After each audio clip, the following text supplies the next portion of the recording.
this video training series, I'm going to talk about Ayurvedic nutrition and cooking in a way that is easy to understand, easy to implement in your life, and easy to get started straight away. Sound good?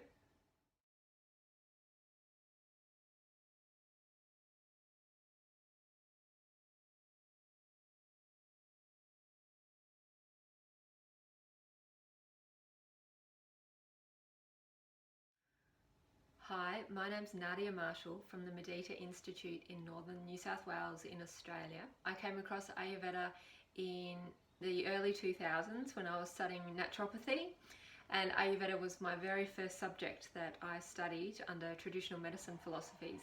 And I thought to myself, my goodness, this makes so much sense. I want to study this instead. So I promptly transferred into an Ayurvedic course instead and studied that. My background is in marketing and communications. I've worked as a marketer, marketing coordinator, speech writer for a vice chancellor of a university for 7 years, and also as a tender writer for a law firm. So lots and lots of experience writing. So I decided to combine my love of writing and my love of Ayurveda when we opened up the Mudita Institute in 2008 with my husband Kester Marshall and our Zen teacher Doko, who was the founder of the Mudita Institute. Now, we started the Mudita Institute to teach people about Ayurvedic medicine and mindfulness in a way that was understandable and accessible. These are ancient sciences and they can be very complicated and confusing for Westerners who haven't come across them before and are trying to understand them whilst sort of learning a bit of a different language and a very different way of thinking about things. So for the last 12 years through the Mudita Institute, we've run retreats, workshops, courses, sold our publications, and done lots of writing about these subjects to teach people in a way that is easy to digest and easy to implement. So tell me if this is you. You have tried lots of different dietary approaches in the past and approaches to being healthy. Some of them have worked, but none of them have been sustainable. You've been searching and searching for something that really suits you, that answers all of your questions and just makes sense and feels right. Now, you've heard about Ayurveda, maybe through a friend or your yoga teacher, or you've just come across it through a magazine, and you've started to do a little bit of reading. And as you're learning more and more about it, you're starting to think, hey, I think this makes a hell of a lot of sense. And it's actually starting to answer some of my questions that all these other things I've tried haven't been able to answer. I've done a little bit of cooking, the meals feel pretty good. I've always really enjoyed curries and Indian food and that sort of thing. So maybe this could be for me. But as you've started to read more and more about it and delve in a little bit deeper, you've realised that this is actually quite a vast science and might be a little bit confusing, and you're not entirely sure where to go from here. You're looking for a little bit of help, you're looking for some support, you're looking for a way into this science that makes sense and in a way that you can apply it in your daily life without getting thoroughly confused. If this is you, you're in the right place. You may also find that you, through your trying lots of different diets, you may be suffering from symptoms of indigestion when you eat. You might have burping, bloating, gas, flatulence, you might have reflux or heartburn, or you might just suffer from heaviness and lethargy and feel like after you eat, your meal kind of sits in your stomach like a brick for hours and hours and you don't have a great appetite. You might find that your eliminations aren't everything you'd like them to be. They may be a little bit too loose, or they may be a little bit too dry, or they may be a little bit somewhere in between, or they might swing back and forth between the two. Either way, they're not super satisfying. So these are all symptoms of indigestion from a digestive fire that's kind of struggling from its history of either neglect or just not knowing how to care for it. You may also feel like your metabolism isn't quite what it used to be, that maybe when you were younger, you found it much easier to just maintain a comfortable weight and not really have to think about it too much. But now that you've gotten a little bit older, things are getting a little bit more challenging. You may have some niggling health concerns, maybe some skin problems, or you feel like you've got some hormonal imbalances, or you're not sleeping very well, or you might be heading towards a change in life like perimenopause or menopause, and you're starting to notice some other symptoms that you'd really like to care for, and that's sort of led you on a journey into exploring different approaches, and again you've come across Ayurveda. So if this is you, you are in the right place. This is exactly what this free video series is for, is to answer some of these questions and to give you an entry point into Ayurvedic cooking and nutrition.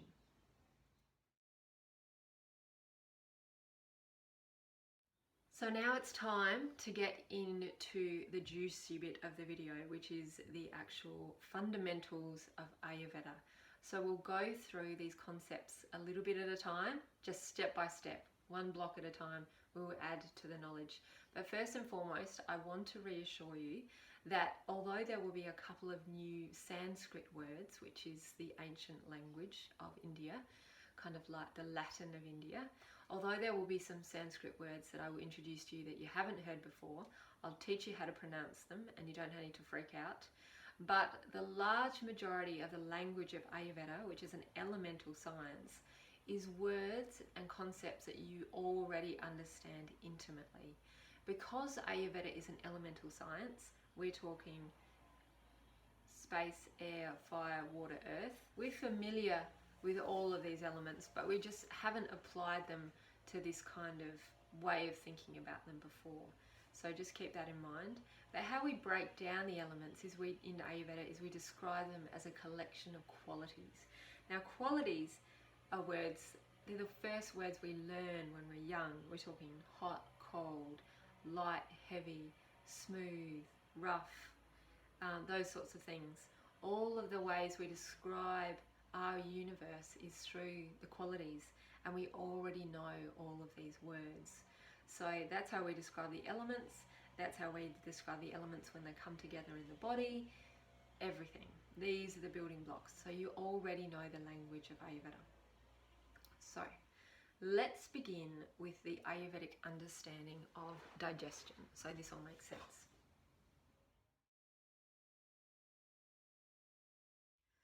So in Ayurveda, we don't look at digestion as the same way that we do in Western nutrition. So of course in the West we look at the organs, we look at the chemical processes, and we look at each stage of the process, and it's incredibly complicated.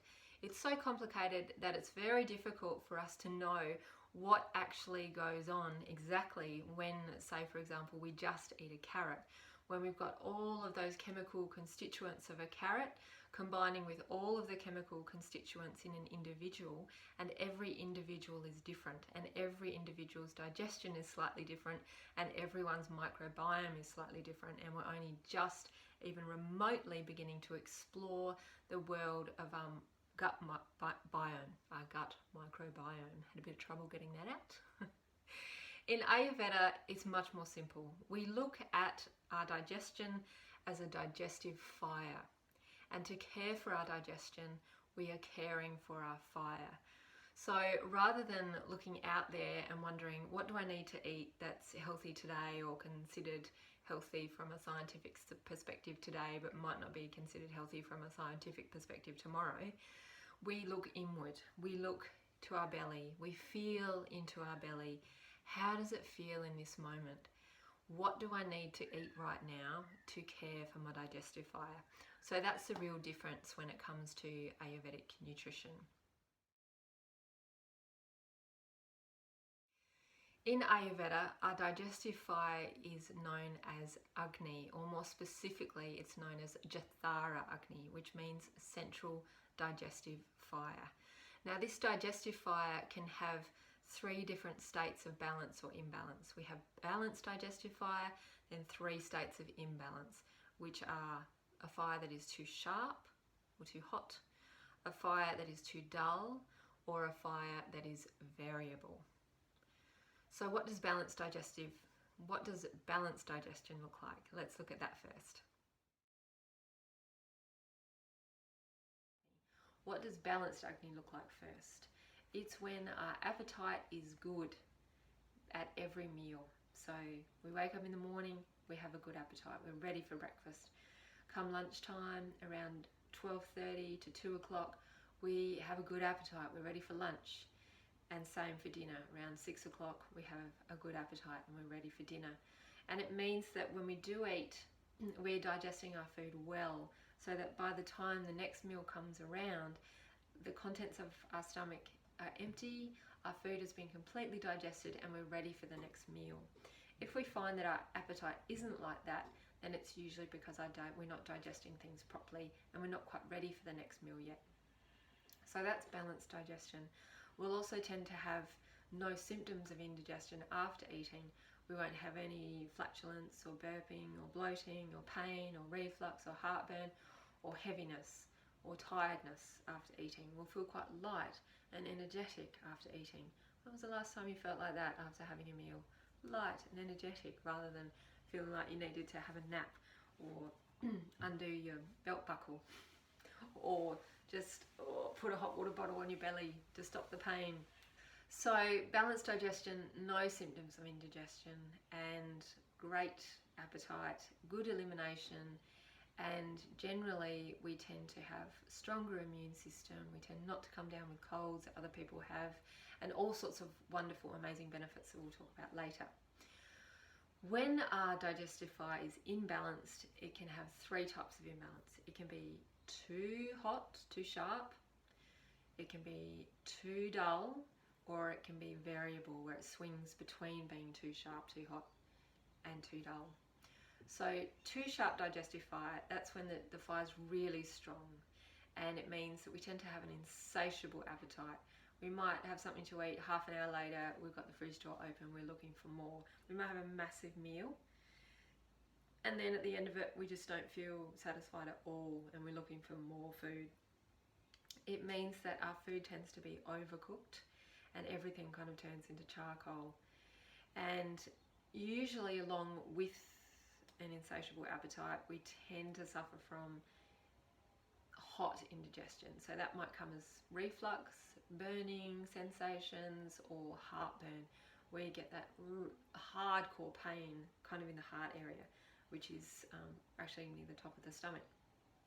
So that's too sharp digestive fire. Next we have too dull digestive fire, which is when we tend to not have much appetite at all. We're not really very hungry at any meal, but we eat because we feel like we should, and when we do eat, whatever we've eaten kind of sits in our stomach and feels like a brick for hours afterwards, and we don't really feel like the next meal when it comes along. When we do eat also, we tend to feel very heavy and lethargic and sleepy. That's a very obvious sign of dull digestion. And then finally we have variable digestion, which tends to be like a candle blowing in the wind, and it's moving between that really sharp digestion and the really low one. So if you imagine a campfire on a windy day, you know that 1 minute it's flaring up and it's massive, and the next minute it's blowing out to almost nothing. That's what it's like. So we might either have a really strong appetite or no appetite at all. We might find that if we are particularly busy and stressed and agitated in the middle of doing something, then we'll tend towards having less of an appetite. And that's because that's like the wind blowing the mind is also blowing the digestive fire, and it tends to go out a little bit. And then suddenly when we're not busy and we've come home from the day, we realise, oh my God, I'm actually starving.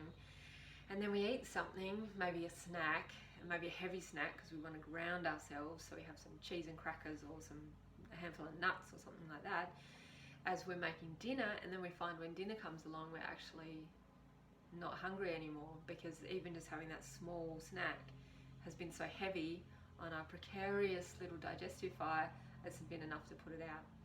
So those are the three different types of imbalanced digestion, and next we're going to talk about what happens when we're in those states of indigestion.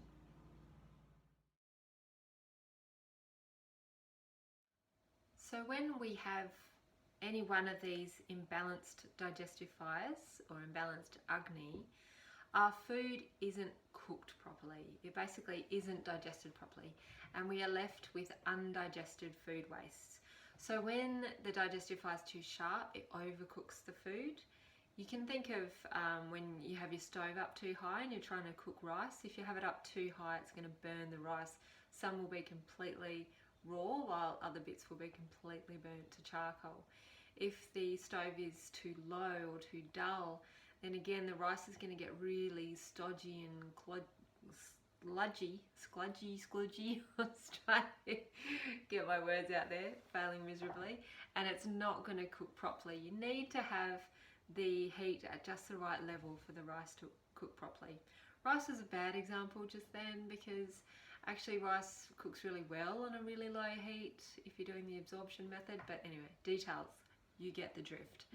If you have any of those three imbalanced states of digestion, too high, too low, and variable, your food isn't going to cook properly in your stomach. And as a result, you have undigested food toxins that accumulate and they move throughout the digestive tract. So the undigested food toxins in Ayurveda, we call them ama, A-M-A, but with a long A, ama. And ama is described as a thick, heavy, sticky, gloopy substance. Again, I think I just made up a word. Thick, heavy, mucus-like substance. So it's very sticky. That accumulates in the digestive tract, and it sticks to the walls of the digestive tract. As a result, it can clog up some of those little sphincters or holes that are absolutely necessary for the chemicals of digestion to be secreted through.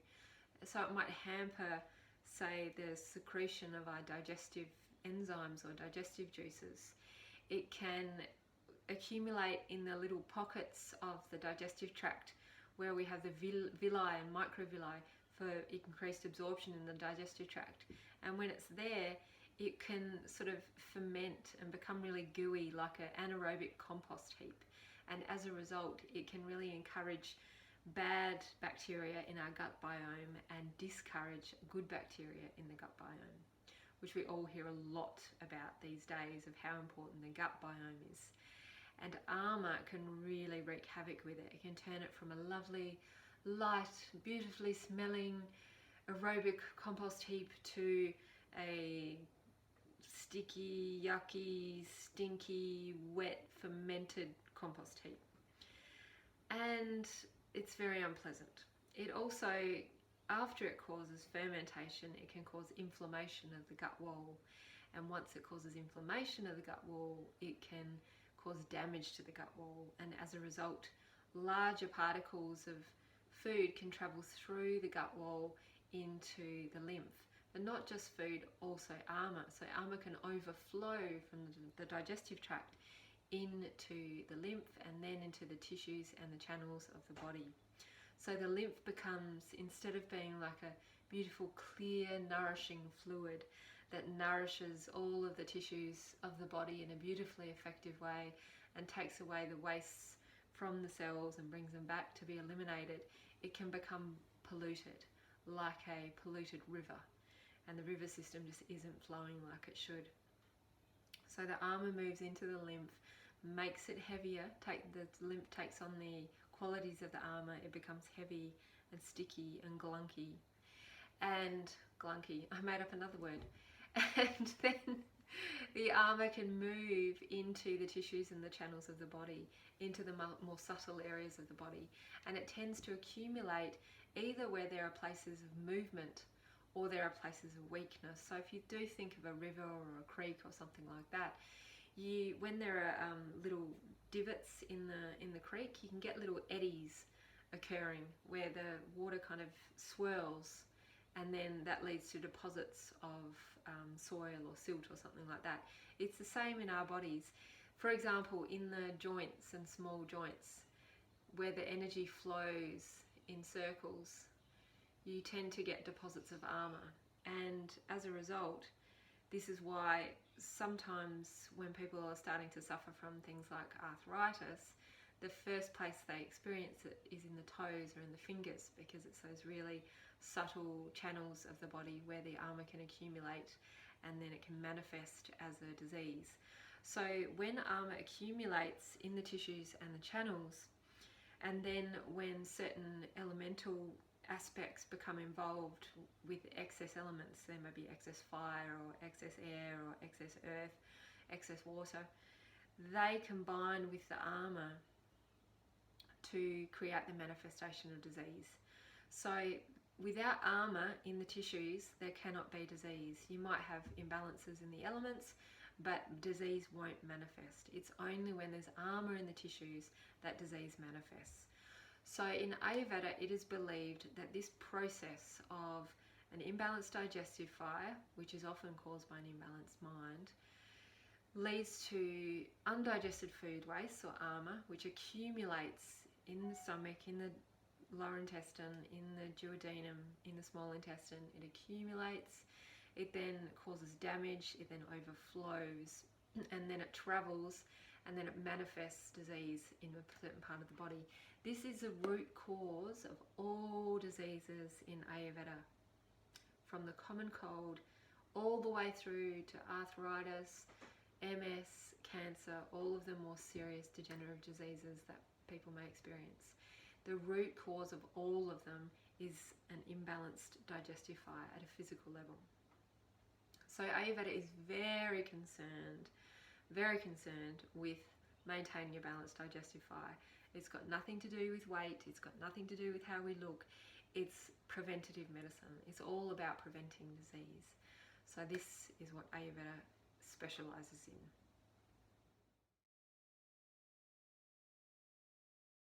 So this armour stuff sounds pretty gross, right?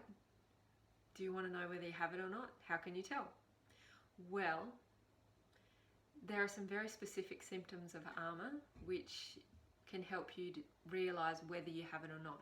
But I would pretty much guarantee that if you're over the age of 15 and you've been eating a Western diet, there's a pretty high likelihood that you've got some armour in your system, unless you are blessed with the most amazing constitution in the history of the world and you have just wicked digestion naturally. But check out these things. If in the morning you have a very thick coating on your tongue, it may be a white coating, it may be a slightly discoloured coating, it may be a little bit brown or a little bit yellow or a little bit green. A thick coating on the tongue in the morning is a symptom of armour in the body. If you suffer from general fatigue, when you've had plenty of sleep and there's really no reason for you to be tired, then that is a symptom of armour. If you wake up in the morning and you feel like you've had glue like poured into your brain overnight, you feel really heavy, and your eyes in particular feel really heavy, and you have difficulty concentrating, and you don't feel very energetic, and you just feel kind of toxic, that is a symptom of armour. When you don't have any glow to your complexion, you've got kind of a lackluster complexion, or it might even be a bit white or grey or just not thriving, you're just not looking very healthy, that can be a symptom of armour. All of the states of indigestion described above are a pretty good indicator that there is definitely armour accumulating in your system because you're not digesting properly. If you have really irregular elimination, so if you don't go to the toilet, you don't eliminate every morning or every evening, you don't have to do both, just once a day. If you're not eliminating at a regular time each day, then that's a good indication that there may be armour present, because that will affect your eliminations. If you have great fluctuations in your energy or your mood or your appetite, that's a symptom of armour. If you have any pain or stiffness in the joints, and also another thing is if you are inexplicably weak, so if your muscle development looks totally fine and moderate, but then you don't have much strength. So that can be a way that Ayurvedic practitioners test the level of armour, is they'll get you to squeeze their hand, and if your hand squeeze feels surprisingly weak, considering you've got quite moderate muscular development, then that's a good sign that the power in the body is not translating because there's armour getting in the way. So that's another indication of armour. So all of these things, but really the tongue coating is an excellent indication, and it's with all likelihood you probably have armour accumulating in your system, which is usually not a problem because a digestive fire usually can burn off sort of a small amount of armour that's accumulating. It can handle it. But if there's a lot of armour accumulating and the digestive fire is becoming more and more and more imbalanced, that's when we get to the point where the body and the system is kind of overwhelmed with armour. Now you can imagine as the lymph gets polluted and the tissues of the body aren't being nourished properly and the cells aren't eliminating their waste properly because armour is affecting all of those sort of flows of nutrition and metabolism, the body can start to look a little bit toxic. We can gain weight and we can gain sort of fat of not a very good quality, and we can sort of see that in our bodies as well. So you can almost see when someone is suffering from a high level of armour and from an imbalanced digestive fire, because the tissues of the body generally just aren't thriving because they're not being nourished properly. So the nails might be weak and frail, or they might be peeling, the hair might not be of a very good quality, the eyes won't be very sparkly, the teeth will start to get a little bit weak and you might be prone to getting cavities. All of the tissues of the body are going to suffer from not being nourished properly, and this will become apparent, and in all likelihood it's due to poor digestion and poor nourishment of the tissues and accumulating armour. So what do we do about it? We need to cultivate balanced Agni, a balanced digestive fire. And how do we do that? Well, this is where the qualities come in. So from an Ayurvedic perspective, there's this wonderful law of like increases like, whereby if an organism is exposed to certain qualities out there, those same qualities are increased in here. So if we're exposed to certain qualities through our sensory impressions and the food we eat, then those same qualities will be increased in the body-mind. So that means we have some control here. We can choose to expose ourselves to certain qualities and choose not to expose ourselves to other qualities, and we can choose to increase certain qualities in the body-mind that are beneficial and decrease qualities that aren't so good. When it comes to a balanced digestive fire, the qualities of a balanced fire are warm, light, and slightly oily. So just a little bit of oil helps to maintain a balanced flame. We can think of a ghee candle, or even just a beeswax candle, where it's the oiliness in the wax that is just helping to maintain this steady flame. It's the same with us. Warm, light, slightly oily. So these are the qualities that we want to expose ourselves to more in order to balance our digestive fires. Does that make sense? So that's probably enough for today's video. We have learned all of the fundamental aspects of Ayurveda that we really need to understand the next step, which is all the more practical aspects. So in the next video, we'll talk about what does warm, light, and slightly oily really mean in practice.